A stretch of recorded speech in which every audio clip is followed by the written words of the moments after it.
Bonjour les amis, bienvenue sur cette vidéo sur les planches d'étagère. Alors en temps normal, vous allez pour vos planches aller au magasin et vous aurez déjà les mesures exactes, surtout sur la longueur et évidemment aussi la profondeur. Et le magasin de bricolage va découper ces planches sur mesure. Dans mon cas, étant très attaché à limiter la consommation des ressources, j'ai pris des planches de bois que j'ai trouvées dans la rue, ou bien d'autres vieilles planches que j'avais ici dans le garage, pour créer ces planches. Évidemment, c'est un atelier, donc pas besoin d'avoir un truc super fini, mais la méthode évidemment beaucoup plus simple, c'est d'aller au magasin et de se faire découper la planche à la taille. Je vais vous montrer comment préparer ces anciennes planches. Évidemment, on va faire beaucoup de découpes à la scie. J'ai pris la scie sauteuse pour ceux qui ne sont pas équipés d'une scie circulaire, mais j'ai aussi pris la scie circulaire, vous verrez d'ailleurs que c'est beaucoup plus rapide. C'est parti.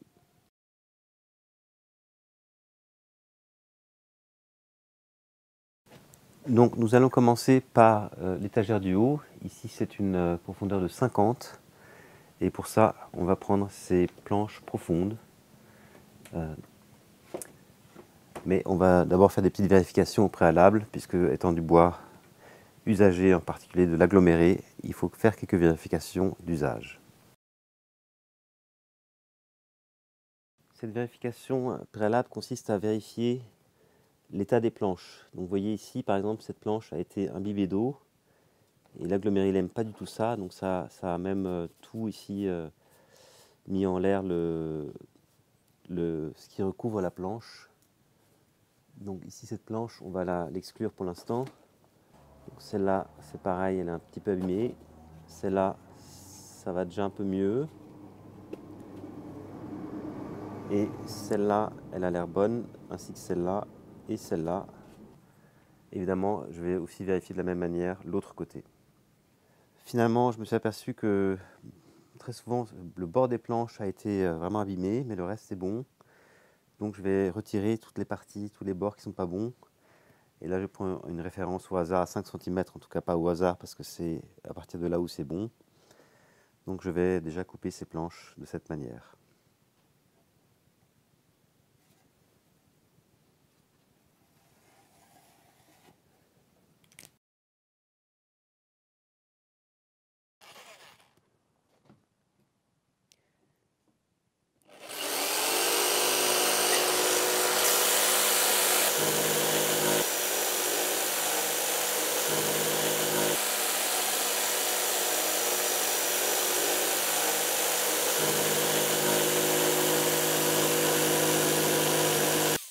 Donc vous voyez ici que c'est en bon état, alors qu'ici c'est assez pourri.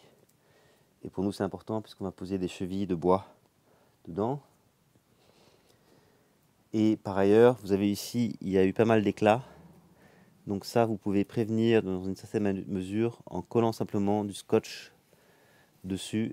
Pour cela, vous pouvez voir ma vidéo sur les découpes à 45. Et on a un résultat ici globalement assez bon. Donc ça marche la scie sauteuse. Mais vous verrez qu'à la scie circulaire, ce sera encore plus précis. Et je vais en profiter pour faire une deuxième découpe à la scie sauteuse. Cette fois-ci avec l'aspirateur, ce qui nous permettra de voir le niveau d'efficacité de l'aspiration de la sciure.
fallait 4 planches en sachant qu'il en fallait 0,2 d'une planche. Maintenant je vais juste vérifier que j'ai assez. 73,3. 4. 74,4.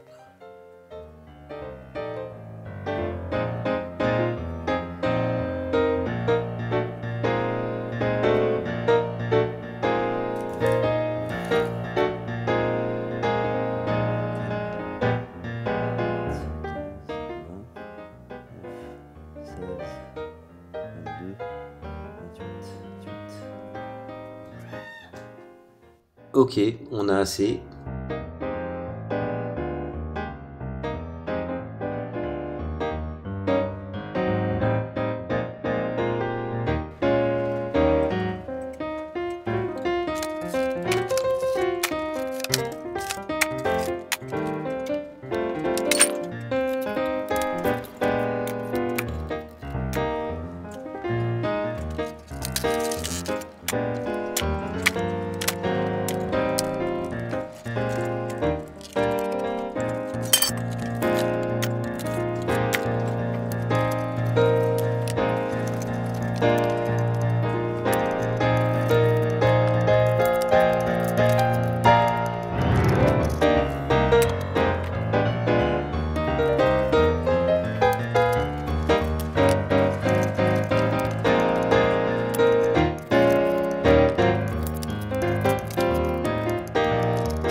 On ramasse tout de suite, sinon c'est dangereux pour le chien.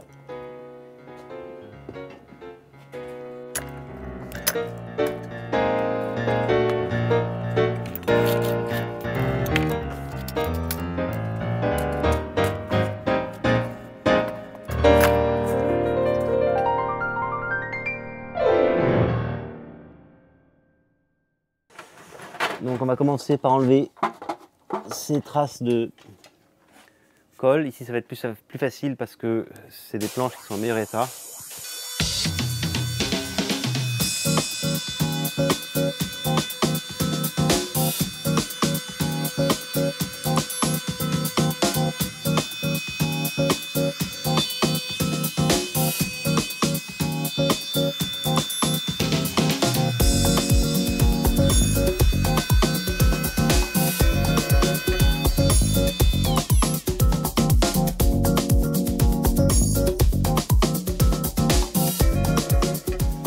Faire attention puisque il y a ces trucs là, ces trous, donc on va les mettre en haut à l'arrière. Donc on va mesurer 41,5, 41,5.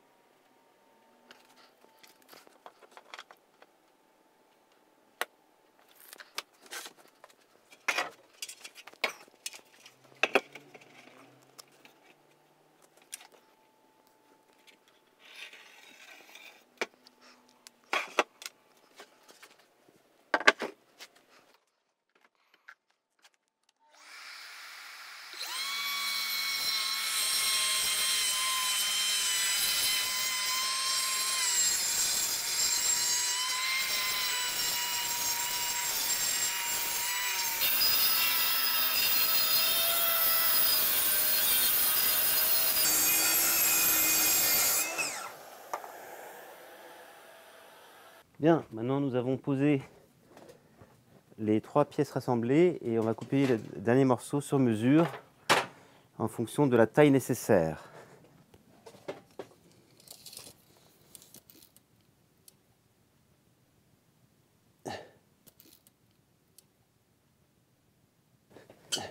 « 49,5 »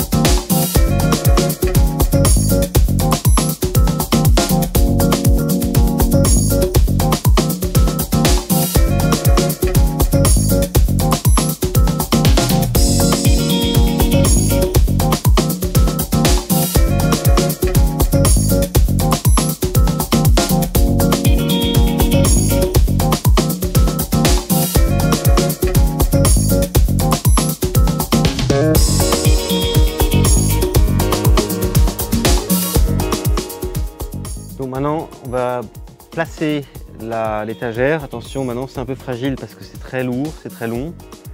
Donc j'ai mis ici des serre-joints pour maintenir le milieu qui est un peu fragile.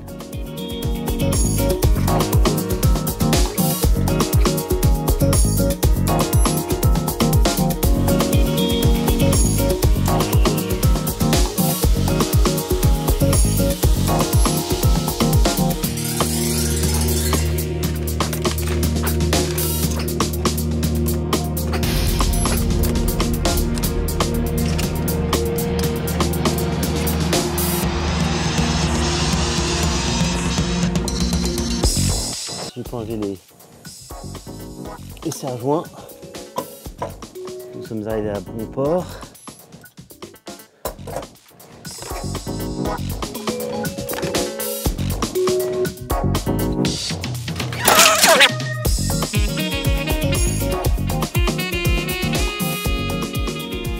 Avant de se quitter, un petit aperçu de ce qui se garde et de ce qui ne se garde pas dans les déchets que nous avons produits en ajustant la taille des planches pour les étagères.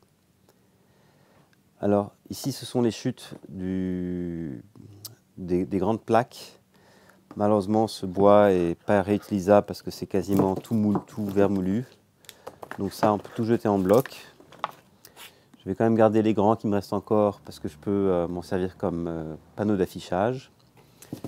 Ensuite, pour ces pièces-là, ce qui est bien, c'est que lorsqu'elles sont en bon état, vous avez une certaine longueur. Donc ça vaut ici pour ça. J'ai encore un côté d'origine donc qui est parfaitement bien coupé. Ici, pour le reste des portes, c'est un peu la même chose. J'ai ici la tranche qui est parfaitement droite. Et cette longueur peut me servir à faire du soutènement d'un meuble plus grand que je ferai prochainement. Ici, c'est une plaque aussi de porte. Donc là, il y a une taille suffisante. Je pourrais peut-être m'en servir pour faire des attaches câbles. Ici, c'est pareil, c'est plus petit. Donc là, c'est limite poubelle. J'ai encore un coin droit, donc je vais encore le garder un peu. Pareil, pour ça, je garde. Et pour les chutes des plaques OSB, c'est pareil. Si j'ai un côté d'origine, je vais le garder. Et c'est pareil, c'est une longueur raisonnable pour éventuellement faire encore autre chose avec. Et c'est la même chose pour celui-ci. Donc on va garder cette partie-ci, surtout les longues qui sont avec des parties droites, et le reste part à la déchetterie. Voilà les amis, les étagères sont posées, ce qui va me donner beaucoup de mètres linéaires pour poser mes cartons. Donc je n'ai pas pu résister, j'ai déjà mis quelques boîtes comme ça à titre temporaire. Un exemple ici, c'est les équipements pour les bonbonnes de gaz. J'espère que cette vidéo vous a plu et qu'elle vous sera utile. Si c'est le cas, laissez-moi un like ou bien abonnez-vous à la chaîne. Je vous propose, si vous êtes vraiment bien concentré, de me rejoindre maintenant dans la vidéo qui vous explique comment le rangement est fait.